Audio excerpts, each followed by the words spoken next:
Plan పైన 8 సంవత్సరాలు పోరాడుతున్న వ్యక్తులు ఒకే ప్రశ్న అడుగుతున్నారు.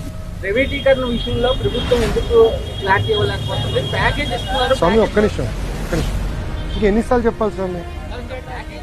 ఐఎమ్ సారీ, ఒక్క నిమిషం. చంద్రబాబు నాయుడు గారు చెప్పారు, కుమారస్వామి గారు చెప్పారు, నేను చెప్పా. ఇంకెంతమంది చెప్పాలి స్వామి? ఇంకెంత హామీ ఇవ్వాలి? అరే ప్రైవేటీకరణ జరగదని చెప్తే మళ్ళీ ఇంకా డౌట్ ఏంటి స్వామి? ఒక్క నిమిషం, మీరు ఏ మీడియా స్వామి? ఒక్క నిమిషం, మీరు కొంచెం చదవాలి స్వామి. ప్రైవేటీకరణ జరగదని చెప్పిన తర్వాత ఇంకేం డౌట్ స్వామి? నేను స్ట్రైట్ క్వశ్చన్ మిమ్మల్ని అడుగుతున్నా. ప్రైవేటీకరణ జరగదని నేను హామీ ఇచ్చా, నిధులు తీసుకొచ్చాం, క్యాపిటేషన్ చేసాం, ఇంకేం హామీ ఇవ్వాలి నీకు? బాండ్ పేపర్ రాసాలా? ఒక నిమిషం, బాండ్ పేపర్ రాసాలా నీకు? అందరు జగన్ లాగా ఉండరు, గుర్తుపెట్టుకో. ఏం స్వామి మీరు కూడా అటు మాడితే? అది కాదు, అడిగేదాన్ని కూడా ఒక అర్థం ఉండాలి. మీడియా మిత్రులు కూడా మీరు ఆలోచించండి.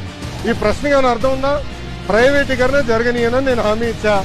7 నెలల్లో ఎంపీ గారు పోరాటం వల్ల, ఎమ్మెల్యేల పోరాటం వల్ల 1600 కోట్ల రూపాయలు తీసుకొచ్చాం.